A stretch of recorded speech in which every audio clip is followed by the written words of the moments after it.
हुई हुई यही है आरज़ू के तालीम कुरान आम हो जाए, हर परचम से बाला परचमे इस्लाम हो जाए। इन इरादे सा इन तलब सा हज़रत मखदूम मोहम्मद अब्दुल्ला हुज़ूरी रहमतुल्लाह अलैह हर गोठ में वेंदा हा, हर इलाइके में वेंदा हा, हिकड़े प्यारे पान के इलाइके था गुजरी रहा हा, पंहिंजे घोड़े जे मथां सवार हा, फकीर बे साईं खां गॾु हुयो। मुंहिंजा प्यारा दोस्तो हिकड़े गोठ जे पासे मां जो साईं गुजरिया,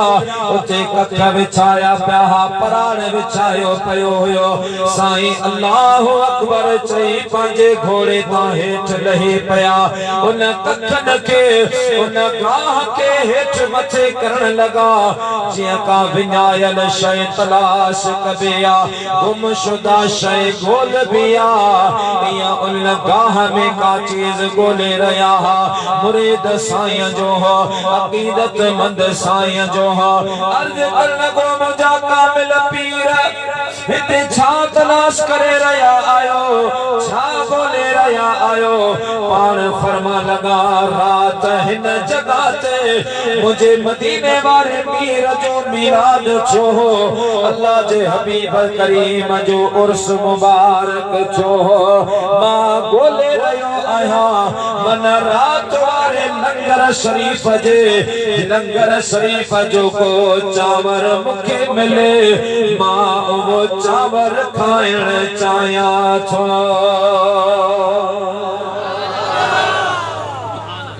और मैं रात हिते मिलाद छो, उन लंगर जे चावर जी मां तलाश पियो करियां, ॻोल्हा पियो करियां। फकीर अर्ज़ कयो मुंहिंजा साईं बाराड़ी जो इलाइक़ो आहे, हिते जानवर फिरिया हूंदा, कुत्ता आया हूंदा, माण्हुनि पेर ॾिना हूंदा, क़िबला ॻोठ पासे में आ, हलूं था पाण के मानी मिलंदे पानी मिलंदो, अवां उते हले आराम फरमायो। हज़रत मखदूम अब्दुल्ला हुज़ूर फरमा लगा फकीरो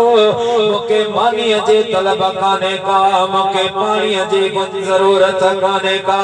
मुके आराम जी जरूरत काने का, क़िबला पोहियो रात वारा चावर छोटा गोलो। पान फरमा लगा मां रात वारे उर्स जे लंगर जो चावर इने जेला खाइण चाया छो, जो रात हिन उर्स मुबारक में मुझो महबूब मोहम्मद करीम आयल हो। फरमान लगा रात हिन उर्स में मुझो हबीब करीम आयो। फकीर चो क़िबला तोखे के बुधायो तो महबूब आयो आ, पाण फरमायो मुखे रसूलुल्लाह सल्लल्लाहु अलैहि वसल्लम जी खुशबू अची रही है, मुझे महबूब जी खुशबू अची रही है। मुझा दोस्तो यो तुझे मुझे महबूब पाक अलैहिस्सलातु वस्सलाम जो खासो हो, जो अल्लाह जा महबूब जे गली मां गुजरंदा हा। हजरत सैयदना अमीर उमर तो फरमाए त 3 ॾींहनि खां बाद भी उन गली मां रसूलुल्लाह जी खुशबू ईंदी। 3 ॾींहनि खां बाद तॾहिं चइबो आ जितां जितां सरदार ओ खबारे हलंदो, जितां जितां सरदार खबारे हलंदो, जण खचूरिया जाके मनहारे हलंदो, जण खचूरिया जाके मनहारे हलंदो, जितां जितां सरदार जिन कया दीदार खुश थी विया बीमार, जिन कया दीदार खुश थी विया बीमार, दिल गिरन जी उते ही दिल ठारे हलंदो, दिल गिरन जी उते ही दिल ठारे हलंदो, जितां जितां सरदार तोरे हुया है वाल और पुठी के कान तोरे हुया है वाल। दिने पुठी के कान जदे दाई हलीमा जो धन चारे हल दो जदे दाई हलीमा जो धन चारे हल दो जता जता सरदार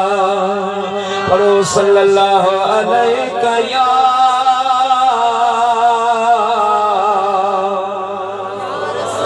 या रसूल अल्लाह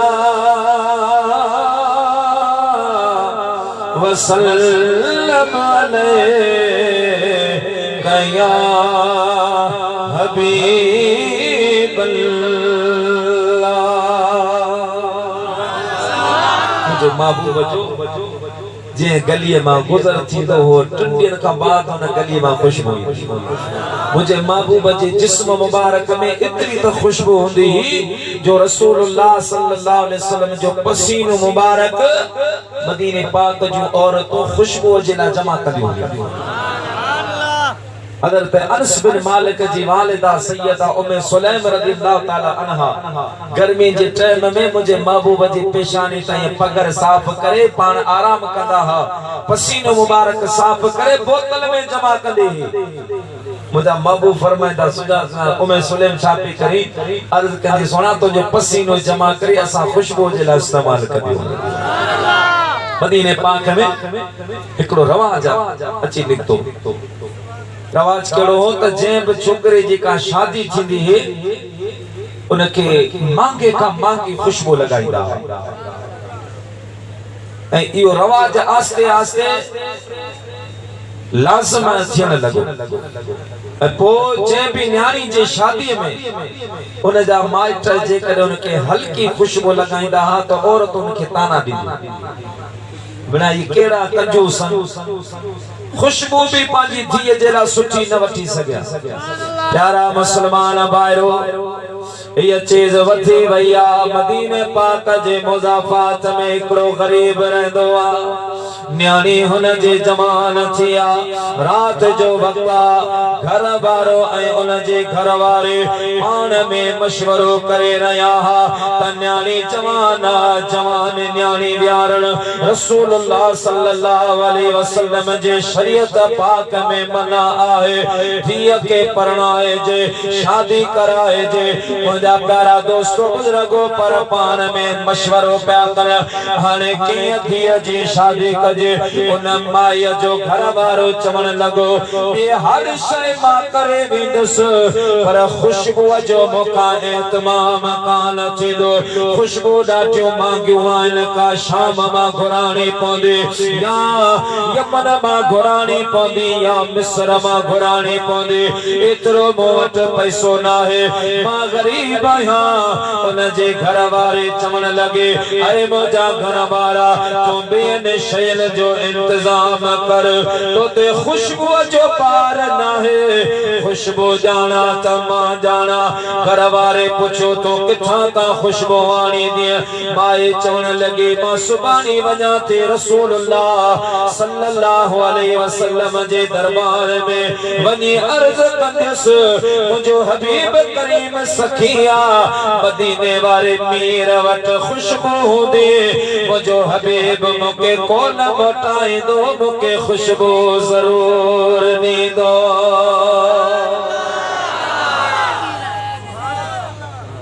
फरमा लगी त मां वजा थी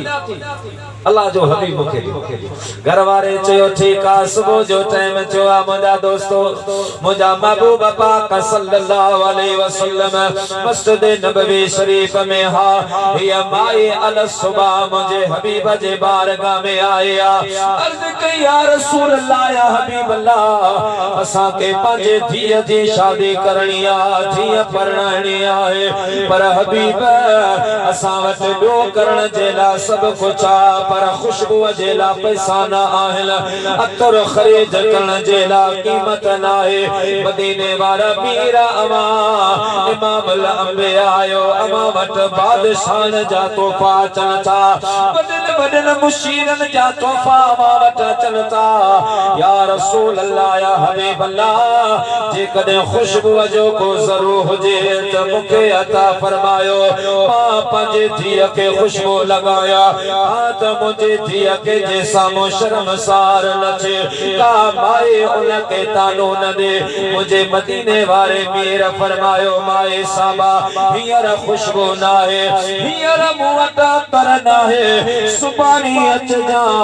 पर पान सां गॾु बोतल भी खणी अचजा मां मदीने वारो मीर तोखे खुशबू अता फरमाए दस मुझे महबूब फरमाए तो सुभाणे अचजो पान सां गॾु शीशी का बोतल भी खणी अच माई समझो त साईं करीमत का वडो को जार होंदो वडी का बोतल होंदी उन मां मुखे कढी दीदा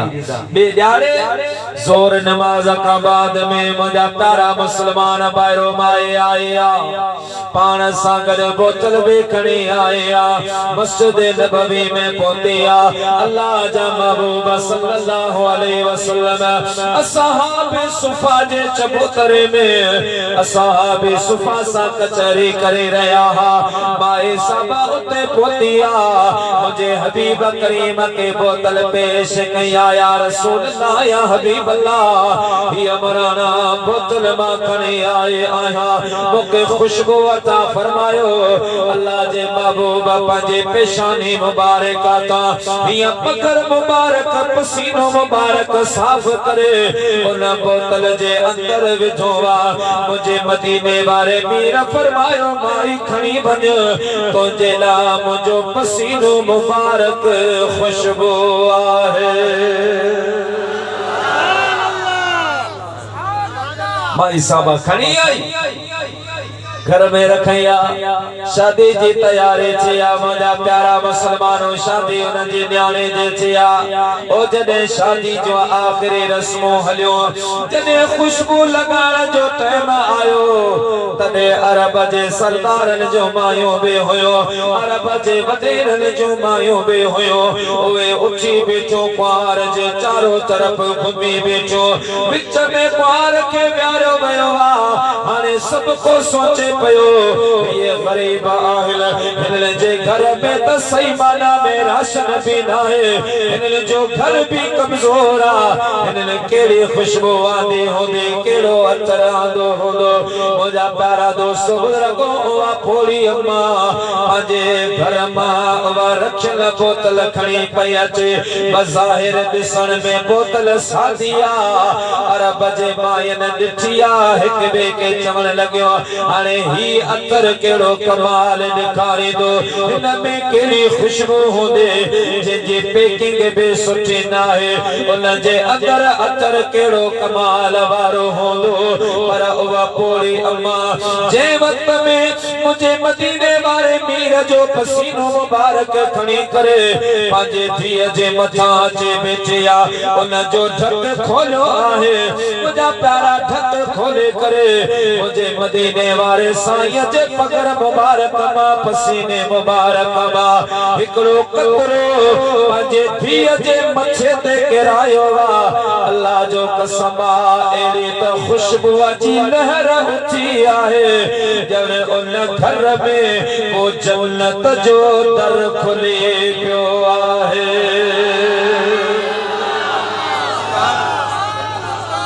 एड़ी त खुशबू थी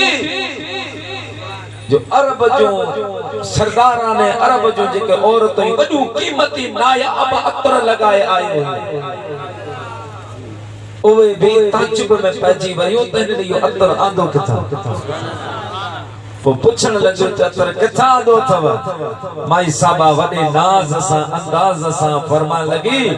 यो अतर के बाजार ता मां कोन मिलंदो आ यो दरे मुस्तफा ता मिलंदो अजा मजे वाली गाल बुधाई वो उन कुआर के वो अतर जो को लगायो वयो ना मजा प्यारा उलमा मौजूद नवा तस्दीक कराए सबोता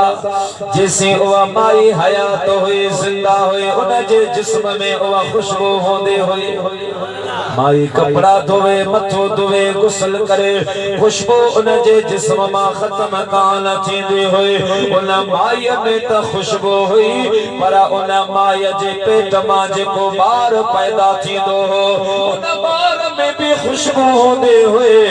उन बार जो जवान थींदो हो उन जो जेको औलाद थींदो हो उन में भी उहा खुशबू होंदे हुए उन जो मदीने पाक में हिकड़े साइड ते पारो हो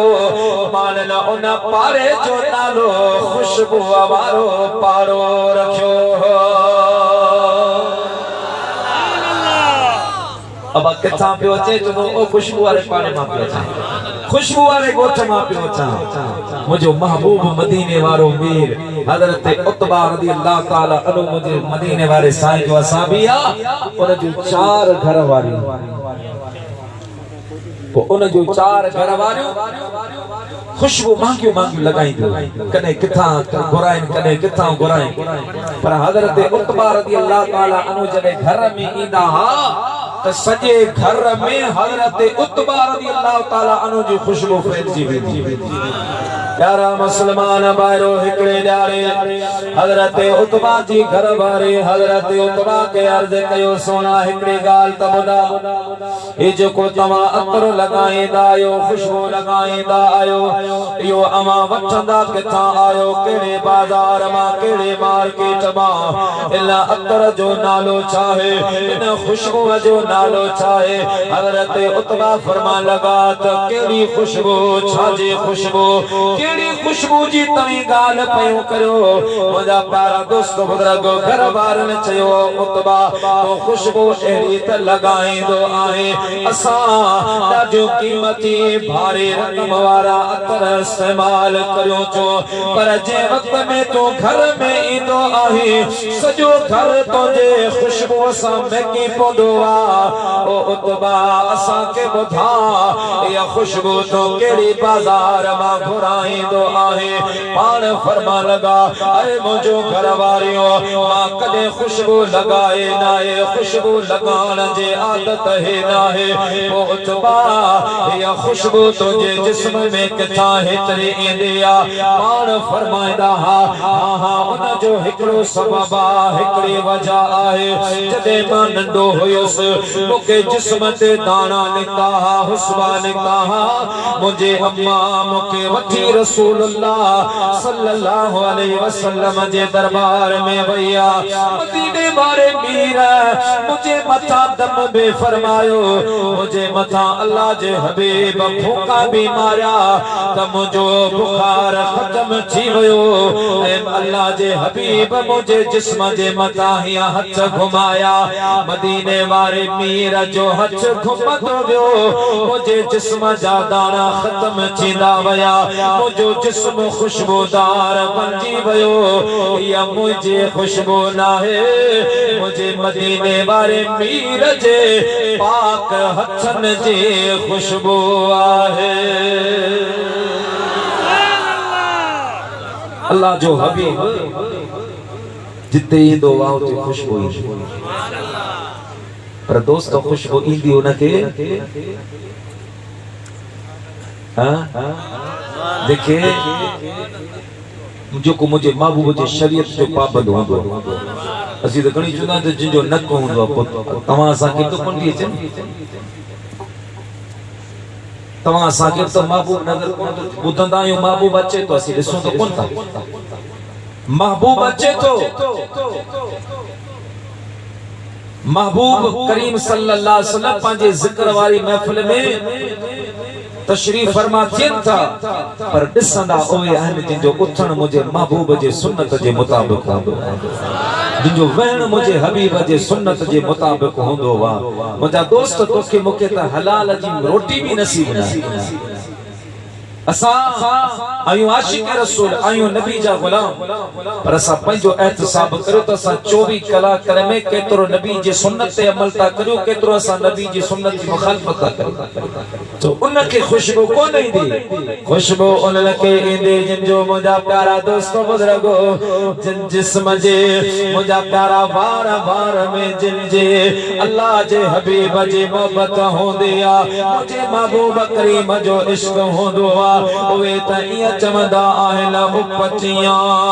अंधियों पूरो पिरी पसल पो वजो रोज रसल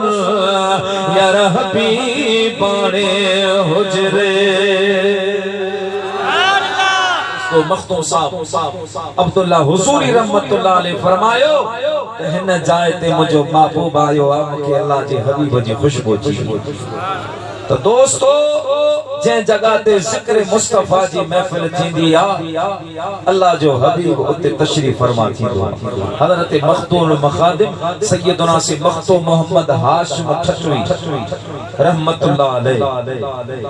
वो अल्लाह जो कामिल वली जो संदन दौर में इकड़े वाणी नबी पाक सल्लल्लाहु अलैहि वसल्लम जी शान में गुस्ताखी कई। इकड़े वाणी वो मामलो जॾहिं साईं वटि आयो त केवल न वाणी गुस्ताखी कई आहे। हाणे इन जो छा करियो पाण फतवा लिखो मन सब नबीयन फक़्तुलूहु जेको नबी जी गुस्ताखी करे उनखे क़त्ल करे। सुभान अल्लाह उनखे ज़िंदा रहण जो हक़ न आहे। अगे मुक़द्दस शख्सियत जो गुस्ताखी गैर मुस्लिम कंदा हाणे मुला कंदा। नबी जो इल्म पढ़ी नबी साहब से आशे फरमाइंदो वा त पाण जड़ो तू उनखे चवी पियो नूर करे तू कोन मनी पियो पाण जड़ो तू उनखे चवी पियो नूर करे तू कोन मनी पियो जिंजा चुकर खाए जग सारो वल्लैल जे ज़ुल्फ़न वारो जिंजा चुकर खाए जग सारो व तुहा जे चेहरे वारो मुझो पिरी आके दो प्यारो वल्लैल जे ज़ुल्फ़न वारो सारा केर करे सघंदो तोरे जग सारो पियो लिखंदो नाए शान खुटण वारो वल्लैल जे ज़ुल्फ़न वारो नाए शान खुटण वारो दुहा जे चेहरे वारो कब महशर में माओ पियो न ईंदा हिकने की अखा मोह मुड़ीदा उन दी कम अचण वारो वल्लैल जे ज़ुल्फ़न वारो उन दी कम अचण वारो व दुहा जे चेहरे वारो। हज़रत मखदूम साहब मोहम्मद हाशिम ठटवी रहमतुल्लाह ताला अलैह फतवा लिखिया अबा गुस्ताखे रसूल जेको उनखे क़त्ल कयो वेंदो फतवा वठण वारा फतवा वरतवा पर सोचण लगा यो से मोहम्मद हाशिम ठटवी रहमतुल्लाह अलैह जी फतवा आहे। हाणे इया फतवा खणी करे मखदूम साहब जे उस्ताद हजरत मखदूम ज़ियाउद्दीन ठटवी जी दरबार में हलजे उन खां बि हिन जे कायदो तस्दीक कराइजे त फतवा अञा बि कवियो मज़बूत थी पवंदी। मुंहिंजा प्यारा दोस्तो जे वक्त में उहे फतवा वठण वारा फतवा खणी करे हजरत मखदूम ज़ियाउद्दीन ठटवी वटि आया अर्ज़ करण लगा सुना हीअ फतवा तुंहिंजे शागिर्द मोहम्मद हाशिम ॾिनी आहे अवां हिन फतवा जी ताईद करियो तस्दीक करियो या तव्हां हिन फतवा जी तरदीद फरमायो। हजरत मखदूम ज़ियाउद्दीन ठटवी रहमतुल्लाह अलैह जे वक्त में उहा फतवा पढ़ी मुझा दोस्तों उन फतवा ते मोहम्मद हाशिम सां संदस उस्ताद इख्तिलाफ रखियो आहे। पाण फरमायो त आऊं उन फतवा ते दस्तखत कोन कंदो क़िबला छाजे ना पाण फरमाए इन फतवा में मोहम्मद हाशिम हिकिड़े गैर मुस्लिम ते हद जारी कई तेरे तहद मुसलमान जिन कलमे पढ़ण वारे ला गैर मुस्लिम जिना तहजीर हो हम तस्दीक कोन तो करे पर तमा फतवा छडे वजो सुबानी मुखाने जो तमा जवाब फतवा वठण वाला फतवा छडे रवाना थे रात जो टाइम छुआ हजरत मखदूम साहब ज़ियाउद्दीन छटवी रहमतुल्लाह अलैहि सुतो मुंजा प्यारा मुसलमान भाइरो साईं जो वक्त बेदार चोबा ख्वाब जे हालत में मखदूम ज़ियाउद्दीन छटवी के मुझे महबूब मदीने वाले पंजो दीदार करायो आहे अल्लाह जे हबीब करीम फरमायो ज़ियाउद्दीन जेका फतवा मोहम्मद हाशिम दिनिया तो न सा इख्तिलाफ कयो आ इख्तिलाफ न कर उन फतवा जे मता तो सही कर उन जे तो ताईद कर उन फतवा जे मथा तो तस्दीकी नोट लगा अज मां मदीने जो मीर तो के बुधान आयो आया त जे वक्त में तो जो शागिर्द मां मुस्तफा जो गुलाम हजरत मखदूम साहब मोहम्मद हाशिम ठठवी रहमतुल्लाह अलैहि फतवा लिखंदो उन वक्त में कलम मोहम्मद हाशिम जो होंदो वा पर हथ मां मोहम्मद करीम जो होंदो आहे मोहम्मद हाशिम जने लिखंदो आ न फतवा उन वक्त में उन जो सिर्फ कलम होंदो आ हथ मां मदीने वाले मीर जो मां मुस्तफा करीम जो होंदो वा ओ से मखदूम साहब मोहम्मद हाशिम जो मुझे मदीने वाले साईं जे रोजे पाक ते वने त अल्लाह जो हबीब सलाम जो जवाब निकता ठट्टे खाओ तो ठट्टे का उन जमाने में मानो वेंदा हा अली बंदर का तकरीबन बदीन का दरिया जी ते जेचिया उता उन जमाने में अजा भी उते मानो मच्छी वगैरह जा जेके लांचू होड़ा हलायता बंदर अजा भी आए उन जमाने किता का मानो वेंदा इता से मखदूम साहब मोहम्मद हाशिम निको ए पान रया ची लवारी शरीफ में सुल्तान अल औलिया पीर मोहम्मद जमा शाह लवारी शरीफ वाला रहमतुल्लाह अलैहि बड़ा मेहमान नवाज होंदा ये मंजिल होंदी इतना साईं मखदूम साहब मोहम्मद हाशिम आयो इतना मुझा प्यारा मुसलमान बारो थर पार कर खां हजरत मखदूम अब्दुल रहीम गिरोड़ भी रहमतुल्लाह अलैहि बे उते आयो मरकज हजरत सुल्तान अल औलिया पीर मोहम्मद जमा शाह जे खान का आहे ए ओ पीर मोहम्मद जमा शाह आहे जदे हजरत ख्वाजा गौसल आलमी हजरत ख्वाजा बाहुद्दीन ज़करिया मुल्तान शरीफ वारो रहमतुल्लाह अलैहि पाजे हिन सुंद जे दौरे ते आया हा तो मुझा प्यारा दोस्तो साईं लाल पट्टी का थी दे जदे साईं जो गुजर लवारे शरीफ जे सरजमीन का छोआ पान घोड़े जे मता सवार हा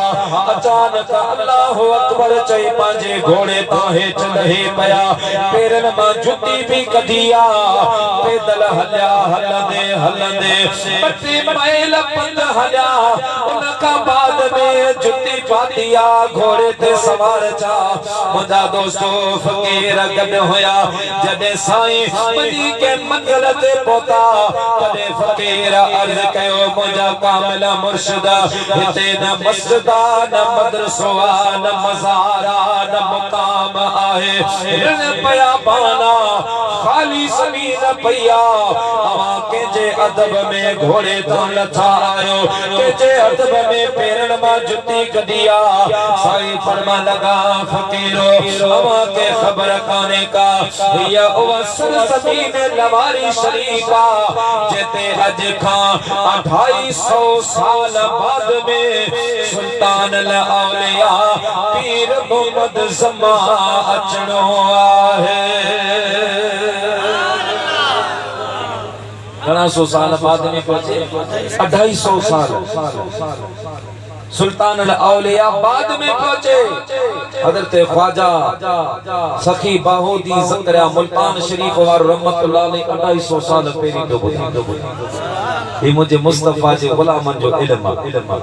मानो चंता त नबी पाक के दीवार जे पुठा जी खबर कान मुझे हबीब जे गुलामन जो इल्म चाहे तो इशारो से अपने काया ही पलट दे दुनिया में, चाहे तो इशारों से अपने काया ही पलट दे दुनिया की। ये शान है खिदमत गारों की, सरदार का आलम क्या होगा। ये शान है खिदमत गारों की, सरदार का आलम क्या होगा। जब हुस्न का जलवन अनवार का आलम क्या होगा। सुल्तान औलिया पीर मोहम्मद ज़मान शाह जने आयो तो एडो तो फैज़ वारो एक मर्तबा पाण बीठा हा, एकड़ो माण्हू आयो ते जो कबिला मुखे वडेरे मोहम्मद जी अता किथे पाण फरमायो अता के में वियो जिसी वियो या पर रस्तो ज़हन मां निकरी वियो। पाण फरमायो वठी हलाए या दस ॾिया, जिसान तव्हां तकलीफ़ न करो मुखे दस ॾेई पाणो के सद करे पंजे पासे में प्यारे पार फरमायो ओ हुआ सामो वडेरे मोहम्मद जी औताक है। पुछण वारे जो कद मथे खणी निहारियो त मुझे मदीने वारे मीर जो रोज़ो मुबारक नजर अचे रहियो आहे। मदीने वारे मीर जो गुंबद खदरा नजर पियो अचे, जंहिंजे लाचे बो माता हिन जबल खां हेठ लहिबो, हिन जबल खां हेठ लहिबो हो मदीनो मीर जो हे खजन जो बाग लगबो हो मदीनो मीर जो जबल खां हेठ लहिबो, हिन जबल खां हेठ लहिबो हो मदीनो मीर जो हे खजन जो बाग लगबो हो मदीनो मीर जो हे खजन जो बाग लगबो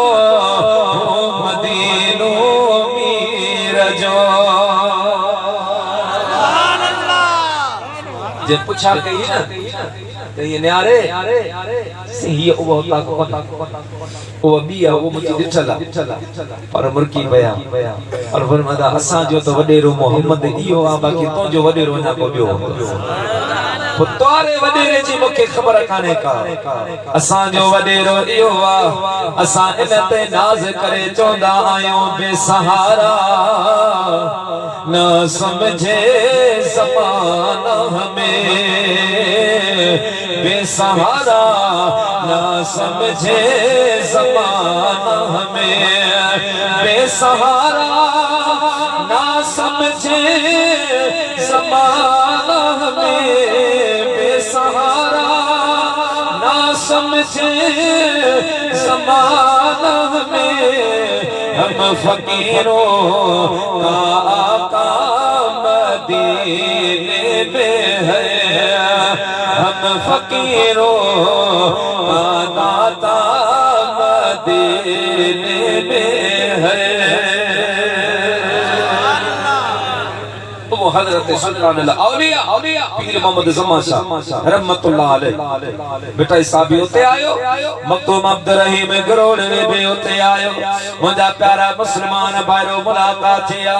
मखदूम साहब फरमायो मोहम्मद हाशिम केडा जो इरादो आ, सही फरमायो मां हज ते वना पयो। ओ अब्दुल रहीम तो केडा तो वनी, अर्ज कैसे मुझो भी इयो इरादो आ, मां भी हज ते वनी रहियो आया। मुझा दोस्तो जे वक्त में मखदूमा अब्द रहीम बुधोवा ता मोहम्मद हाशिम हज ते पे वने तने मुंजा प्यारा एडो त खुश जो आए साया के अर्ज के सुना मां तो दुआ पे घुरे मुंजा मौला को राज वारो को दिल वारो रफीक मुके यार मुंजा साईं जे तो जेड़ो साथी मुके सफर जो मिले पवे इन का वधीक मुके ॿियो छा खपे बेटा सा फरमाइंदो मां शुक्र गॾियासीं सुपरी अज जियरे जान बयार वेठे जिनीअ जे वक़्त में किरोड़े छा करार हाणे धणी कर नथा पढ़ो दिल पिर खा जी सोना मूं त अल्लाह का ये दुआ पे गुरे तो जड़ो साथी मिलो तो सुभान अल्लाह रात ते रया सुबह फजर पड़ी जो वया बंदर ते जहाज में चढ़ जे मुंजा दोस्तो ब्या बे मानू चढ़ा हजरत मक्कू सा मोहम्मद हाशिम भी चढ़ियो वा पर जे वक्त में अब्द रहीम गिरोड़ वे ये जहाज ते जो कदम मुबारक रखियो आहे त जहाज में मुंजा प्यारा वजह तारे पैदा थी वया जुम्बश पैदा थी वया केडी मल जहाज हिन पासे लेटे केडी मल जहाज हिन पासे लेटे मुंजा प्यारा मानन के जहाज जे पायलट जे वदा मानू ज्यादा वजन कम करियो मानू घट कया पर जहाज रुकण जो नालो न पयो वठे सी मोहम्मद हाशिम फरमायो अब्द रहीम ये जहाज जी हरकत ये मिलई नाहे या करामत तो में या करामत मां मोहम्मद हाशिम में आहे मामलो तोते मुते खत्म थी इयो चई से मोहम्मद हाशिम नथो तब भी जहाज न पियो से मोहम्मद हाशिम चढ़ियो मखदूम अब्द रहीम जो लथो तो जहाज भी सुभान अल्लाह साकची खामोश थी पी रहियो वरी जो साईं कदम रखे त जहाज वरी ॿीहर टे मरतबा या कया मुंजा प्यारा दोस्त बुजुर्गो मखदूम साहब जे अखियन में लुढ़क भरजी आया मोहम्मद हाशिम के अर्ज के सोना शायद यो दिल पर मदीने वारो मीर मना फरमाए रयो आ मेरा हाल मां जिद नथो करा माजा साईं तवा वनी रया आयो पोयो अखिन ॾिठो अवाल मुझे मदीने वारे के बुधाए जा मुझी मुझो हाल अर्ज कजा सोना ओ गिरोड़ जे तकरीन ते गिरोड़ जे घर वारे बिठन ते तो जो गुलाम रहंदो वा अब्द रहीम हुन जो नालो वा जेको सुबह शाम इहा दुआ घुरंदो वा त मुंहिंजा अल्लाह साईं मुझो अर्ज़ अखाई या आरज़ू असीने में मुझो मौत थे मदीने में मुझो मौत थे मदीने में मुंहिंजा अल्लाह साईं मुझो अर्ज़ अखाई या आरज़ू असीने में मुझो मौत थे मदीने में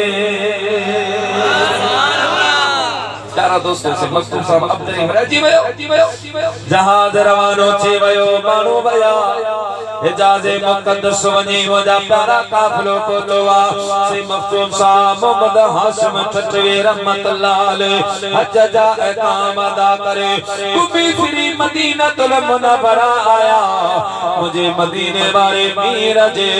रोज़े पाक ते अचे से मोहम्मद हाशिम ठठवे या जो सलाम अर्ज़ कयो वा मदीने वाले मीर फरमायो वा अलैकुम सलाम या मोहम्मद हाशिम उते ॿिया बि मोहम्मद हाशिम हुन चयो मूंखे जवाब मिलियो हुन चयो मूंखे जवाब मिलियो वरी पाण में मुतफ़िक़ थी वरी जो सलाम कयो त मुंहिंजे मदीने वारे मीर फरमायो वालेकुम सलाम मोहम्मद हाशिम ठठे मोहम्मद हाशिम तो ते मुंहिंजो सलाम साईं करीम जो सलाम जो जवाब साईं खे ख़ुशी रात जो जरे पांजे बिस्तर ते लेटा तो दिल में एकड़ो ख्याल पैदा त काश अज जे करे महतूम अब्दुर रहीम मुसा गड होजे हा तो महबूबन मुके सलाम जो जवाब जनो अब्दुर रहीम बुद्धि हा त अब्दुर रहीम के खबर पई हा त मां मोहम्मद हाशिम जो नबी जे सरदार जे दरबार में केतरो मकाम है मर्तबा गड कौन हो गड होजे हा हो आऊं बुधाइंदो पर भरवसो कंदो पर जे रूबरू होजे हा न खबर पई हा ओ मुंजा प्यारा मुसलमान बारो ये सोच साईं सोचे आया गाल ज़हन में आई से मोहम्मद हाशिम ठटवे रहमतुल्लाह अलैहि सुनो अन्या अछो बंदा इन दिल सुजागा मुझे हबीब करीम पांजो दीदार करायो वा पांजी ज़ियारत कराए आमना जे लाल फरमायो मोहम्मद हाशिम जेका तू गाल सोचे रहियो है सोच पंहिंजे दिल दिमाग मां कढे छॾ दोस्त भी पियो त अज तोसां अब्दुर रहीम हुजे हा उन जे साम्हूं तुंहिंजे हक़ीक़त जो तुंहिंजो मक़ाम ऐं मर्तबो ज़ाहिर थी हा ऐं मोहम्मद हाशिम ठटवी तोखे मालूम हुअण खपे त अब्दुर रहीम पाण कोन रुकियो आहे उनखे मां मोहम्मद करीम रोकियो आहे अब्दुर रहीम पाण न रुकियो आहे उनखे मां मुस्तफा पाण मना कई अर्ज़ की सुना ही तो तुझो मदीनो आहे हिते त कंहिंखे बि झल पल कान जेको अचे अमीर भी अचे गरीब भी अचे दिलरुबा नेक भी अचे गुनाहगार भी अचे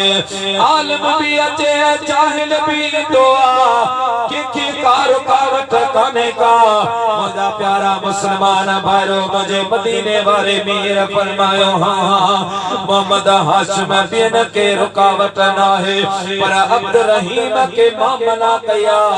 अर्ज के या रसूल अल्लाह या हबीब अल्लाह छाजे ला मना कया अथव मुझे मदीने वारे मीर फरमायो अरे मोहम्मद हाशिम ठटवे जिया तमाची असांजे रोजे पाक ते सलाम अर्ज कयो मां मदीने वारे मीर तोखे सलाम जो जवाब ॾिनो इया जे कदे अब्दुर रहीम गिरोर वे अज तो संगत हुजे हा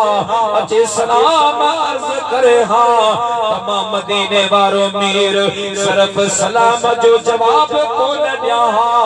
पर कबर मुबारक मां बार निकरे अब्दुर रहीम के भाकुर पाया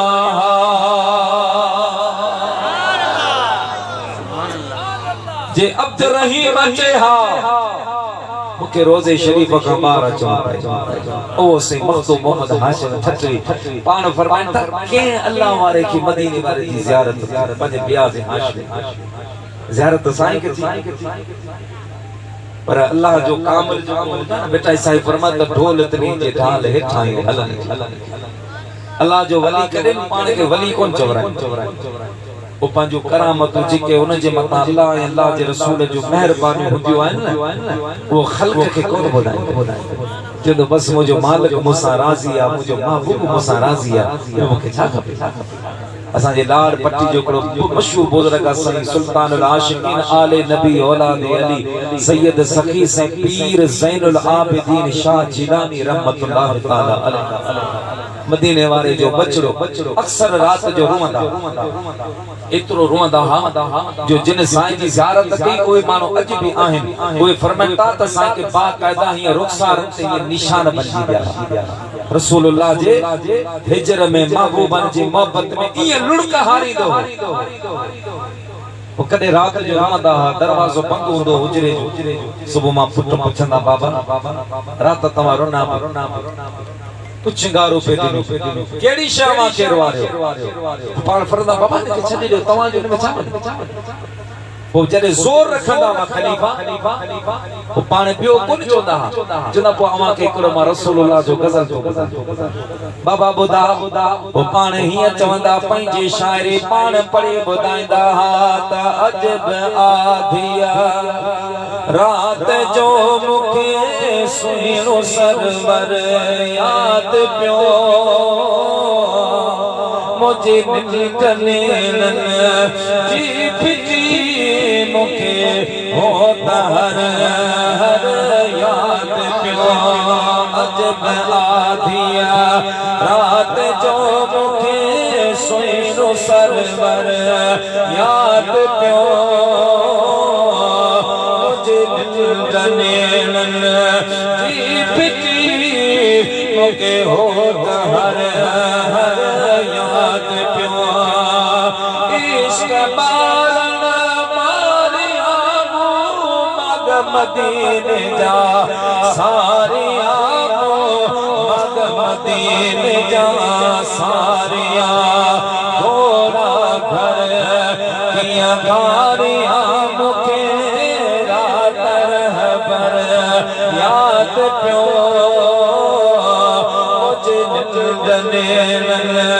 जी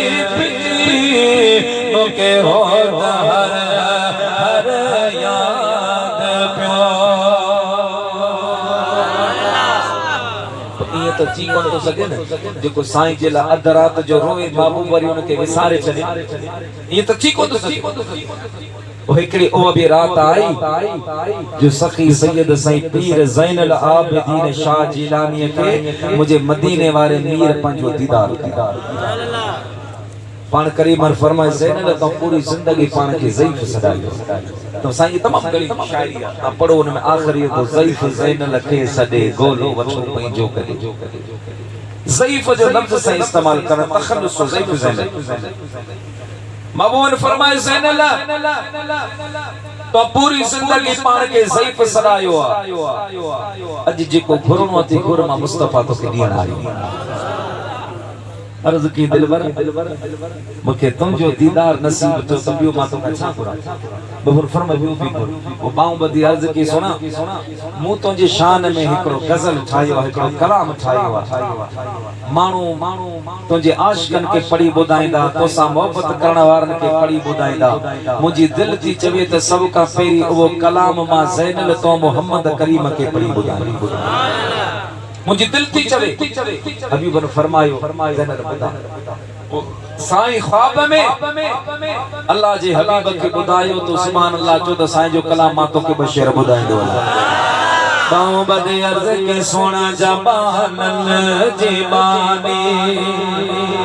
साहुजत किया हलाए जबानन जीबानी साहुजत किया हलाए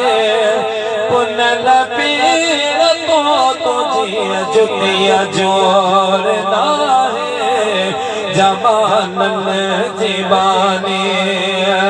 साहुजत किया हलाए पुनल पीर तो तुझे जुतिया जोड़ना है जबानन जीबानी नका हुज्जत ही लो हले जोर जोरी कंदी कांदरे छाचरी चाग छोरी नका हुज्जत ही लो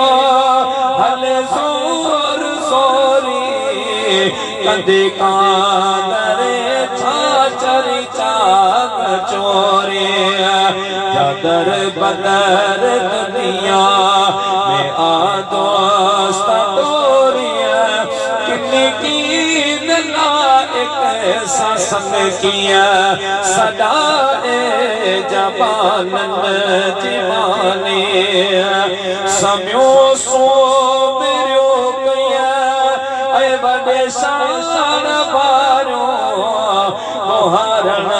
ले बाबा यो दियन भयो मुहारो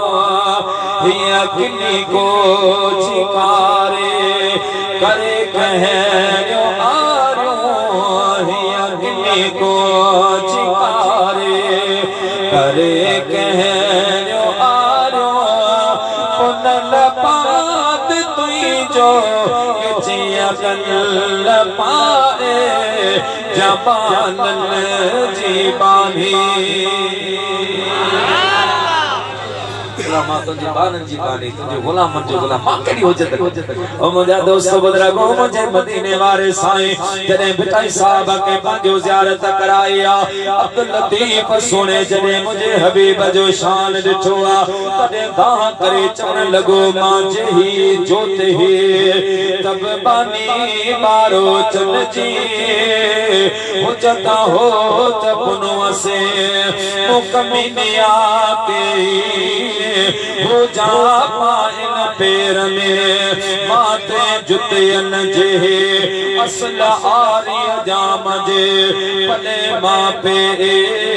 आने विसारे वे चल के किया रहा पढ़ो सल्लल्लाहु अलैहि या रसूल अल्लाह वसल्लम अलैका या हबीब अल्लाह। दोस्तों मां अर्ज में कयो तसी मखदूम सा मोहम्मद हाशिम ठटवी फरमायो त के अल्लाह वारे के ज़ियारत साईं के थी पर पाण पांजो पाण के लिकाए पाण फरमाए के अल्लाह वारे के ज़ियारत थी उन मदीने वाले साईं का सवाल के तो सुना जने उर्स जो महीनो रबीउल अव्वल जो महीनो असा जा सिंधी मुसलमान तो जो उर्स कदा के लंगर बचाईदा के मौलूद पढ़दा के वाइज कंदा के खैर खैरातू कंदा खुशू कंदा एक बे के मुबारक दीदा अब मुबारक दी है दियण भी खपे दुनिया जे तमाम खुशियन जी जान मुझे मदीने वाले मीर जो मिलाद वाली खुशी जे अल्लाह जो महबूब नाचे हा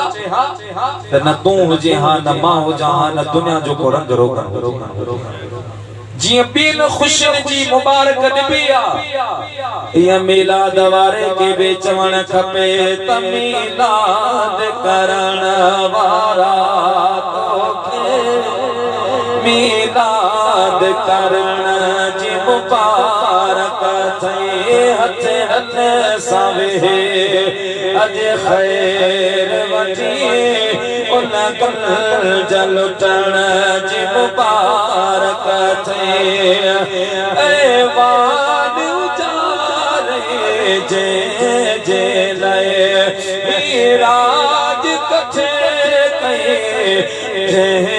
जे लए ओ पुनन पावत पैचो आपा जे अजण जी मुबारक थे मिलाद करण वारा तोखे मिलाद करण जी मुबारक थे अर्ज के सुना मिलाद कदान मुबारक मुबारक अरे पुछणो हिया त इनन जो इयो अमल तोखे पसंद आहे या न तू इन कम सा राजी थींदो आहे या न मुझे मदीने जे मीर छा फरमाए मोहम्मद हाशिम जेके असा सा राजी असा उनन सा राजी जेके असा जे अचण ते खुश आहिन असा उनन सा खुश आहिन दोस्तों जे मिलाद मुस्तफा करण सा अल्लाह जो महबूब खुश थी पवे तो तुझो मुझो बेड़ो पार छो रज़ा ए तो आलम खुदा चाहते हैं और खुदा चाहता है रज़ा ए मोहम्मद तमाशा तो देखो कि जहन्नम की आतिश तमाशा तो देखो कि जहन्नम की आतिश लगाए खुदा और बुझाए मोहम्मद और ताज्जुब के जाहे ये फिरदौस आला बनाए खुदा और बसाए मोहम्मद मोहम्मद पढ़ो सल्लल्लाहु अलैहि या रसूल अल्लाह वसल्लम अलैहि या हबीब अल्लाह। प्यारा मुसलमान भाइरो, अल्लाह रब्बुल आलमीन पंहिंजे पाक कलाम में इरशाद फरमायो इन्नमा वलियुकुमुल्लाहु व रसूलुहु वल्लज़ीना आमनू। अल्लाह तबारक व तआला फरमायो अरे मुसलमानो इंसानो मुझे हबीब जा गुलामो बेशक तमाजो हकीकी मददगार मां अल्लाह रब्बुल आलमीन आया ऐ मुझे अता सा मुझे इज़्न सा अल्लाह जो रसूल भी तमाजो मददगार ता अल्लाह जे हबीब जे उम्मत जा वली भी तमाजा मददगार आहिन। अल्लाह भी मददगार, अल्लाह जो रसूल भी मददगार, मोमिनीन यानी औलिया कामिलीन भी तमाजा मददगार। पर फर्क है याद अल्लाह रब्बुल आलमीन जी मदद ज़ातिया नबी ऐ वली जी जेका इमदाद होंदी आ उहा अताई होंदी आ अल्लाह जी अता सा अल्लाह जे इज़्न सा। प्यारा मुसलमान भाइरो आयत करीमा जो शान नुज़ूल हिया जे वक्त में तुझे मुझे हबीब करीम सल्लल्लाहु अलैहि वसल्लम मक्के पाक जे सरजमीन ते नबुवत जो ऐलान फरमायो मुझे मदीने वाले मेरा फरमायो अना खातमन नबिय्यीन ला नबिय बादे। मुझे हबीब करीम फरमायो मां मदीने वालो मेरा अल्लाह जो आखिरी नबी आया मोते नबुवत जो दरवाजो बंदा अल्लाह जे हबीब जो ऐलान बुधी करे मुझा प्यारा मानो इस्लाम में दाखिल थींदा वया कदे कदे 4 कदे 8 कदे 10 कदे मुझा प्यारा दोस्तों बुजुर्गो केतरा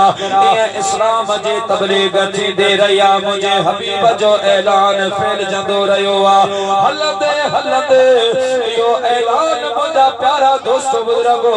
हजरत अब्दुल्ला बिन सलाम जे कनन तै भी पोतो आहे जो हिकड़े कबीले जो अगवान सरदारा उन जो आलम बिया रोबान बिया मुझा प्यारा दोस्तों उन जे मदरसे जो मोहतमे में आला भी आहे जे वक्त में अब्दुल्ला बिन सलाम यो ऐलान बुधोवा त मदीन मके पाक में हिकड़ो जवान आयो वा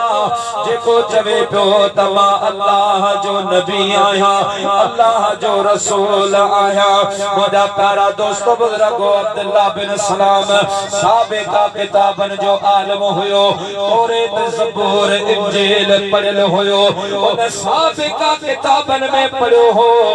त जेको नबी आखिर ज़मानी दो हुन जो ये अलामतों हो जो हे उन जा खवास होदा हे उन जो निशानियों हो जो पढ़ी चुको हो ऐलान बुधैया दिल में सोचया मान जी गाल ते भरवसो न करण खपजे मां पार वने मके पाक में दिसा जेको जवान ऐलान पयो करे आया तौरात ज़बूर वारो निशानियों उन में आहिन या कोन आहिन।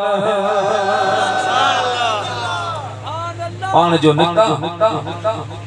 मक्के पाक में आया उते खबर वरतो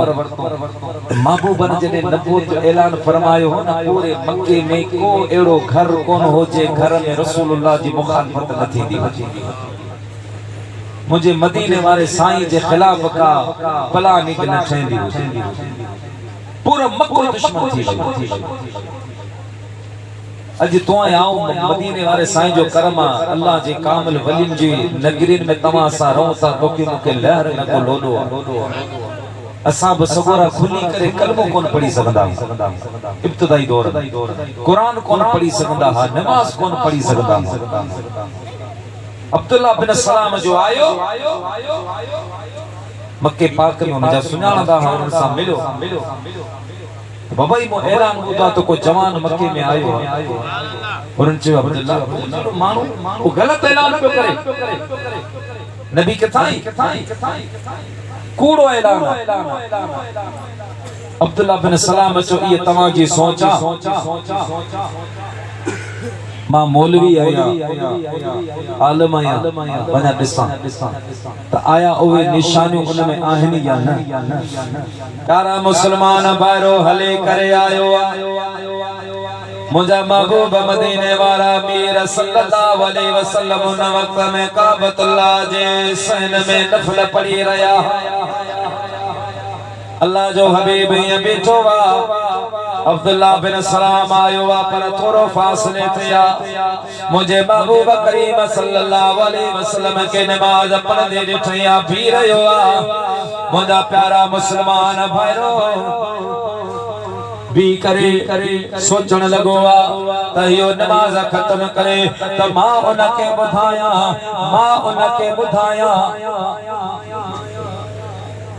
उनका पूछा उनका सवाल करया उनका बहस मुबाहिसो उनसा करया मुझा प्यारा मुस्लमान भाइरो बीठा रहा इंतजार करदा रहा अल्लाह जे हबीब करीम सल्लल्लाहु अलैहि वसल्लम नमाज खत्म करे जे वक्त में साईं सलाम फेरो आहे ये अब्दुल्ला बिन सलाम वाला नबी से नमाज खत्म करे इन पासे जाने अब्दुल्ला बिन सलाम बैठोवा मुझे महबूब ये जो सलाम फेरोवा पंजो रुखे अनवर जने अब्दुल्ला बिन सलाम जे तरफ कयोवा जने अब्दुल्ला बिन सलाम जे निगाह मुझे मदीने वाले मीर जे चेहरे मुबारक थे पया ता खुदा जो कसम आया दिल मां दाह निकले वई दिल जो काजी रड़ करे चवण लगो अब्दुल्ला यार हेड़ी सोनी सूरत वारो जवान कदे गलत ऐलान नथो करे सके अब्दुल्ला कूड़े सच्चे सच्चे रोई गाल जिके अल्लाह पाक हेडो हुस्न दिनो कद सतर अल्लाह अलल नबी 70 अल्फ हिजाब लौ कुशफत वाहिदतन मा तरकत मा फिस समावाति वल अर्द जे हुस्न जे मथा अल्लाह रब्बुल आलमीन 70,000 पर्दा रखा उन पर्दन में छुपाए उन महबूब के अल्लाह पाक दुनिया में मोकलियो आहे जने माजा गल बसर व मा तगाजे मुझा प्यारा चेहरे जो अब्दुल्ला बिन सलाम दीदार कयो वा ताहा निकरी मुझे हबीब जे दरबार में आयो वा मुलाकात कया बटे सवाल पुछया हलो भयो वा रात जो तय मां घर पहुतो वा को चवण वारो चवे पयो अब्दुल्ला बियन ते तमयार काने का पर तू ता आलिमा तू ता समझदार तौरेत ज़बूर इंजील में तो पढ़ियो आहे ऐ अब्दुल्ला बिन सलाम जे निजात ऐं फला चाही तो रसूलुल्लाह जे बेड़े में सवार छे जेको मदीने वाले मीर जे बेड़े जो सवारा उन जो दुनिया आखिरत में बेड़ो पार आहे सुबह जो टाइम छो अब्दुल्ला बिन सलाम निकतो तो मां वनी अल्लाह जे हबीब जी जाते कलमो पर हेडा कबीले जो अगवान सरदार वडेरो उन्हनि जो मुझा प्यारा मजहब पेशवा आहे अब्दुल्ला बिन सलाम निकतो वा हलंदे मुझे हबीब जी बारगाह में पहुतो वा अल्लाह जे महबूब फरमायो अब्दुल्ला बिन सलाम किया अचण जो आहे अर्ज की या रसूल अल्लाह या हबीब अल्लाह मां को बस मुबारक कोन करना आयो आया मदीने वाला मीर मारने जलायो आया आवाम के पंजो गुलाम बनायो मुझे हबीब फरमायो अब्दुल्ला वो ता छेका पर याद रख जे तू मुझो गुलाम थी दे अब्दुल्ला तुझा यार तुझा मुखालिफ थी वेंदा तुझा दोस्त तोखां दोस्तों टोड़े वेंदा तोखां सरदार त खस्ते वेंदे वडेर पे खस्ते वेंदे अब्दुल्ला तू अकेलो रह जी वेंदे मुझा प्यारा दोस्त बुजुर्ग अब्दुल्ला बिन सलाम जो जवाब के आशिक शेर में बंद कयो ता गोया के अब्दुल्ला बिन सलाम ये तो चवे ता सुना जफा जो इश्क में होती है वो जफा ही नहीं कर सतम न हो तो मोहब्बत का कुछ मजा ही नहीं। ऐसा फरमाए दो असल आशिकन जो सर नसा ढणकम सब सरल खा करो सुनो दोस्ता दम ये हडो चम यार गोरी जान मोहम्मद महबूबन कलमो पढ़ायो अब्दुल्ला बिन सलाम उठे पंहिंजे कबीले में आयो कबीले वारन के खबर पया त अब्दुल्ला बिन सलाम हिकड़ो मनसूख शुदा दीन छडे हकीकी दीन कबूल कयो आ। मुझा प्यारा मुसलमानो अब्दुल्ला बिन सलाम जा शागिर्द आया हिक जेदा दोस्त आया अचे अब्दुल्ला बिन सलाम के समझान लगा चवण लगा अब्दुल्ला ही तो छा पियो करे अब्दुल्ला तो पंहिंजे वॾनि जे दीन खां फिरी वियो आहे अब्दुल्ला तो के ईअं न करणु खपे। मुंहिंजा दोस्त बुज़ुर्ग हज़रत अब्दुल्ला सभिनी खे इहो जवाब ॾिनो अता जे जान घुरो त जान ॾींदुसि माल घुरो त माल ॾींदुसि मुंहिंजो खून खपे अवां जे लाइ हाज़िर आहे पर जेकॾहिं तव्हां इहो मुतालबो कंदो तव्हां रसूलुल्लाह जे दामन मां हथ कढा इहो नथो थी सघे जो तमा अब्दुल्ला बिन सलाम जो इन कायनात में अज का बाद में अल्लाह का बाद में अगर मुके प्यारो बात वो आमना जो लाल आहे। दोस्त मोटे वया शागिर्द मोटे वया मरीज के इलाके जा वडा वडा मानो हा मुहज्जिजीन हा ओवे आया उन्हनि चे समझायो अब्दुल्ला ये पवार पचार छडे दे ये तवार छडे दे पंहिंजे बदन जो रस्तो वठ अब्दुल्ला बिन सलाम फरमा लगो मां कीअं छड्या सूमरा दिल पवार पचार जरजनी जे जान में लगी आली लोहार मेखो मोहब्बत संदियो हियड़े मिलज हजार हे पखा ऐ पहाड़ मोड ठेके दी हथिया सोन सवाया सुपरे तोरा तान तुरल मेखो जिन जो मन अंदर चोरा तान चुरल ओहे सजन की अबसर जिनके साजम साह में बढ़ाया नंढाया समझा सब ना उम्मीद थी वया आखिर में अब्दुल्ला बिन सलाम जी घरवारी चयो तमाम कम न करो मां आया मुझो धियो मुझा पुट अब्दुल्ला सा कैसा ही कमाए वठंदासी ओ मुझा प्यारा मुसलमान भाईरो राज वक्त छवा अब्दुल्ला बिन सलाम वट थियो आयो औलाद न्या पुट आया घरवारे आए चिपड़ी वया अब्दुल्ला ओ बाबा ये न कर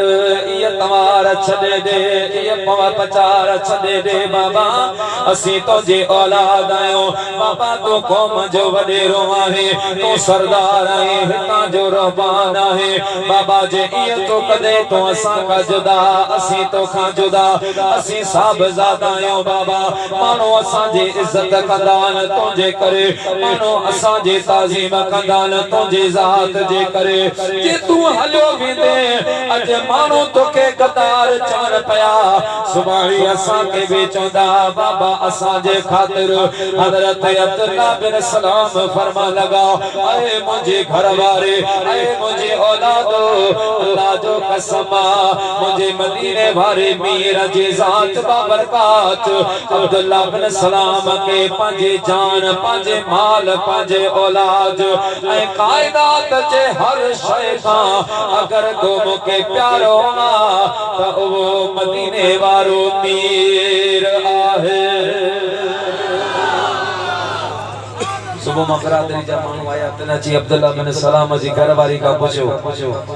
माई दे खबर चाचो पार फरमे भाषा की तमा मुड़ी कौन पयो कबीले वाले फैसलो कयो त अब्दुल्ला बिन सलाम सा सोशल बाइकाट करो केर भी अब्दुल्ला बिन सलाम सा गालाए न केर भी कलाम न करे केर भी सलाम न करे केर भी अब्दुल्ला बिन सलाम के घर अचन न दे केर अब्दुल्ला बिन सलाम जे घर न वने खुदा प्यारा मुसलमान भाईरो यार जेको कल वडेरो होयो जेको कल सरदार होयो निकरंदो हो मानो हथ वदे बीरंदा हा मानो गुलन जी भरका कंदा हा मानो हुन जेला इस्तकबाल या बिन रहंदा हा अज ओ अब्दुल्ला बिन सलाम मुझे हबीब जे दामन सा जदे वाबस्ता जो आहे कदे साईं सा मुंजा प्यारा सोशल बाइकाट कयो वयो आहे हजरत अब्दुल्ला बिन सलाम कोठ का जो बाहर निकरे संदस शागिर्द संदस मुरीद संद करे केर बुधण ला तैयार ना है सलाम करे केर जवाब न पयो दे मुंजा प्यारा कैसा गालाए केर गालाए न पयो पारे में शादी छे अगे शादी जो अगवान होयो कदे मुंजा प्यारा दोस्त बुजुर्गो इन कबीले जो सरवान ऐ सरदार होयो ऐसा फरमाइंदो वा ओरे थोड़े दरियो मचा कोड कुदियास उभे वंजते लिखन लुदियास कदे वड थोड़ी हुयास अज भेजी न प्यार भर में कदे अगवान हो सरदार हो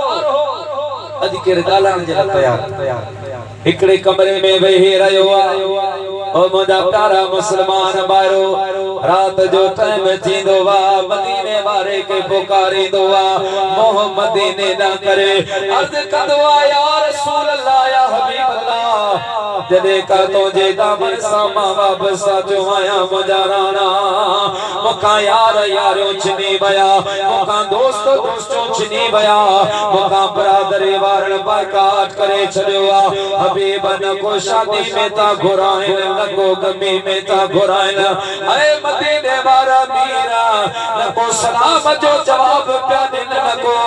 हबीब मुका सलाम ता कल मां केलो जीवो आया ओ मदीने वारा मीरा हाने मां अब्दुल्ला बिन सलाम जी या रसूल अल्लाह तो मोहम्मद के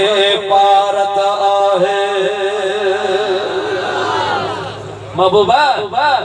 मुका सब ताल्लुक छनी वया हाने मां बस इए तो चमाता तो ते आ मोहम्मद तवक्कल जदे जी तू ही लज सुनान ज पहिजे तदे जी तोते आ मोहम्मद तवक्कल जदे जी तू ही लज सुनान ज पहिजे तदे जी पिया पीर बुथदो दर दर जोदा हो अवामीन भी साई मुही जो निगाह तोरे नदर दी कश्ते बुदे जी तू ही लज सुनान ज पैजे तदे जे पुकारे तो मुझे महबूब ख्वाब में फरमाया तो अब्दुल्ला मक्के पाक खली मक्के पाक पोतो मुझे हबीब या बाकर पातो वा फरमाया अब्दुल्ला जिंदगी क्यों भी गुजरे अगे सरदार होए अगे वडेरो होए मां तो के तेरी बुदायो मजा प्यारा दोस्तो हबीब अल करीम के अर्ज कया सोना जदे का तो सा वापस तगे छिया मुखा यार यारो छनी वया का दोस्त दोस्तो छनी वया मुखा बरादरी वारा बाइकाट करे वया या गाल करे अब्दुल्ला बिन सलाम रोई बैठो आ मुझे हबीब तसल्ली दुनिया अना अब्दुल्ला बिन सलाम मदीने वाले मीर जो मुकालमो हली रयो आ जिब्रील अमीन ही आयत खणी आयो इन्नमा वलियुकुमुल्लाहु व रसूलुहु वल्लज़ीना आमनू। अरे मुझा प्यारा महबूबा तो अब्दुल्ला बिन सलाम के ये तसल्ली दे अब्दुल्ला तो सांपरा दरीवान बैकात कयो आ परवाह न कर तो का यार यारी छिनी वया परवाह न कर तो का दोस्त दोस्ती छिनी वया परवाह न कर। अब्दुल्ला बिन सलाम तो मदीने वाले मीर जे बेड़े में सवार छवा अज का बाद अल्लाह भी तो जो मददगारा रसूल भी तो जो मददगारा मोमिन भी तो जा मददगारा है। दोस्तों अल्लाह अकबर या रसूल अल्लाह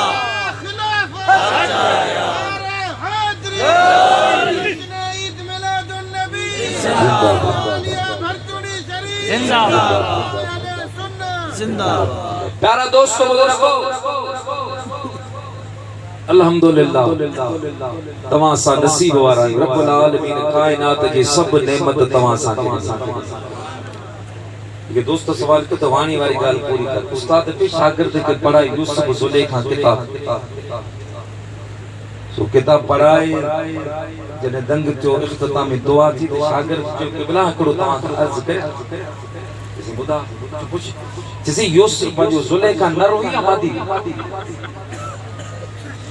अबा ही मुसी गाल पूरी कई त हजरत मखदूम साहब के वाणी के बारे में फतवा दी से जियाउद्दीन इख्तिलाफ कयो मदीने जे साईं फरमाए त मोहम्मद हाशिम सही है उन जी फतवा ते अमल कयो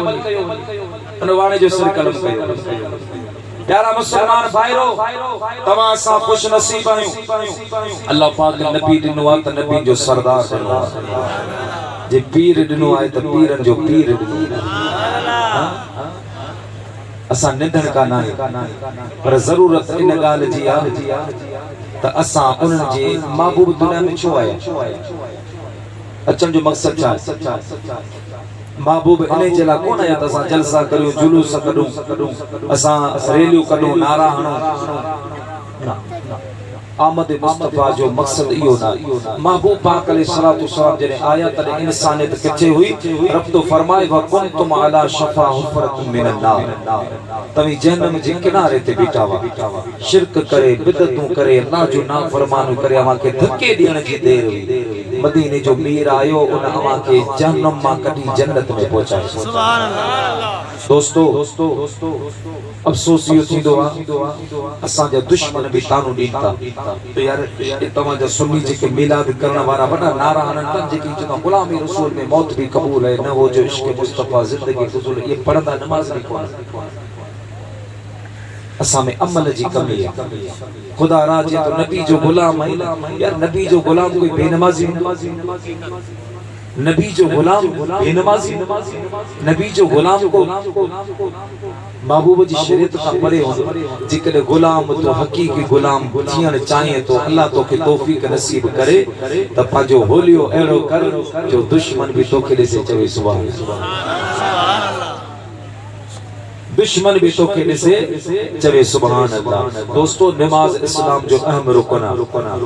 मदीने जो साईं फरमाए जे वच नमाज ना है कयामत जदी मुजी जमात में कोन बेनमाजी के मरण वक्त ईमान नसीब कोन थींदो आ नमाज हुजे पो मदीने जो पीर वेठो आ फरमायो शफाअती ले अहल कबाइर व उम्मती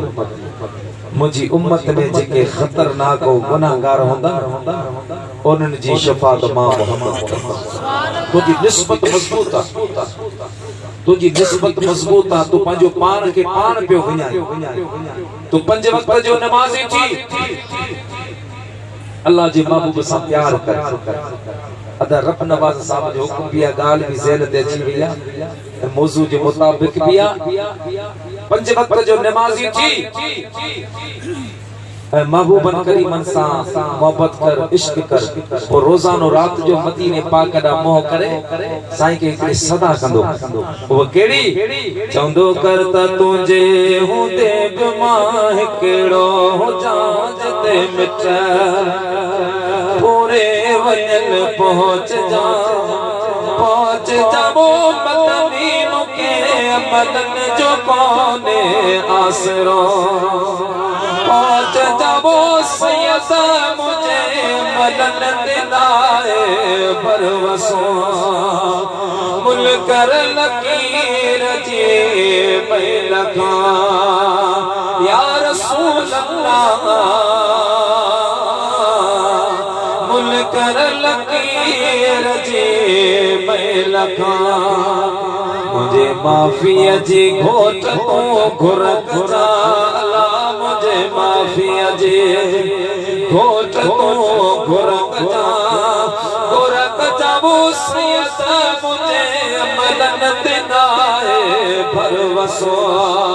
पहुंच जाबो मदनी मुके अमलन जो कोने आसरो जने पुछाणो थी वने या रसूल अल्लाह जने पुछाणो थी वने उते कलाक पतो तरस जाला उते कलाक पतो तरस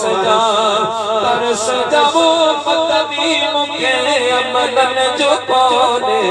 आसरो पंज वक्त जी नमाज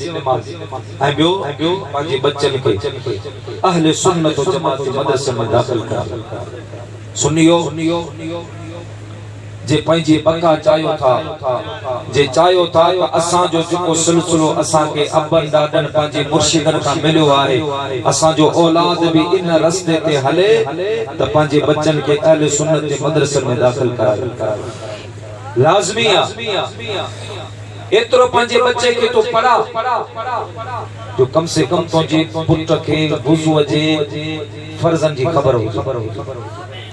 तुझे पुट के गुस्ल लाने जो तरीके जी खबर होजे उनके ये खबर होजे त गुस्ल में फर्ज केतरा गुस्ल में सुन्नतो केतरियो गुस्ल कदे वाजिब थींदो कदे फर्ज थींदो ये लाज़मी चीजों आहिन एतरो पांचे बच्चे के दीन जी तालीम जरूर दे मुसलमान जो तू मरे तुझी ओघड़ तुझो जिस्म धारियो मौलवी न दिसे तो के गुस्ल तुझो पुट पान छो मरण का बाद केड़ी खबर तुझे मुझे जिस्म की केड़ी पोजीशन हो केड़ी हालत होंदी कई मानो बीमार होंदा एक्सीडेंट होंदा हां जख्म थंदे पुठी जगह सजी उनकी जख्मी थी वेंदी एकड़ी जगह ते पिया अंदर उते उन जो सब कुछ सिस्टम थींदो बदबू थी वेंदी गंदगी थी वेंदी उन जा सगी औलाद असा के चोंदे सी इलाज काफी कराए से फायदो कोन तो थी बस दुआ करो बाबू एकड़े पासे उन जे कमरे में मानो दाखिल को जे अंदर इतनी बदबू होंदी है धारियो मौलवी उन जी गंदगी में हथ विच कौन विचदो असी पान गुस्ल दींदा आहियूं जे मंजे सजो जे मंजे उन जो औलाद कोन थी हथ विजे दारू मौलवी कोन विचदो खाली पानी हारे फर्ज अदा कंदो वजूब अदा करे छडीदो पर जे तुंहिंजो पुट पढ़ियो हूंदो तुंहिंजो पुट खे तुंहिंजी गंदगी का नफ़रत कान थी मदीने जे साईं फरमायो त इंसान जदे मरदो आ उनके गासिल जदे गुस्ल दीदो आ तो उनके ये भी खबर होंदी आ त मुके गुस्ल केर दई रहियो सुभान अल्लाह मुके कफन केर पहनाए पाराए रहियो अरे उन वक्त तुझी तोके केतरी खुशी थींदी जो तुझो पुट सगो तुझे पुट तोके पंजे हथन सा गुस्ल हां एकरो पुट तुझो गुस्ल दे पियो उन जो भाव उन जी मदद में बीठो तुझे जिस्म में हजार ऐब होंदा धारू मौलवी गुस्ल दीदो तुझा ऐब बुधाईंदो मानन के जे मानन के न बुधाईंदो कम से कम पाण त नफरत कंदो केड़ी गंदगी पर जे तुझो पुट गुस्ल दीदो न केतरा भी तो में ऐब होंदा तुझो पुट तुझे ऐबन के कोन खपो इतरो पढ़ायो कम से कम वो भले उनके तनी डॉक्टर बनायो इंजीनियर बनायो जेको भी उनके बनाने चाहियो बनायो पर बुनियादी तालीम लाज़िमी दीनी ऐं मुझे महबूब पाक अलैहि सलाम जे बच्चन सा मोहब्बत करो। रसूलुल्लाह सल्लल्लाहु अलैहि वसल्लम जे बच्चन जी मोहब्बत ईमान जो हिस्सो। रसूलुल्लाह सल्लल्लाहु अलैहि वसल्लम जे अहल बैत जी मोहब्बत ईमान जो हिस्सो आ। मुंहिंजा दोस्तों महबूब जे असहाबन जी मोहब्बत ईमान जो हिस्सो आ। अल्लाह तबारक व तआला तोखे मुखे मदीने वाले पीर जी महबूबन करीमन जे बच्चन जी महबूबन जे असहाबन जी अल्लाह रब्बुल आलमीन सच्ची मोहब्बत नसीब फरमाए। रब करीम तोखे मुखे गुलामी रसूल में जिंदगी, गुलामी रसूल में मौत अता फरमाए। वमा अलैहि इल्लल बलाग।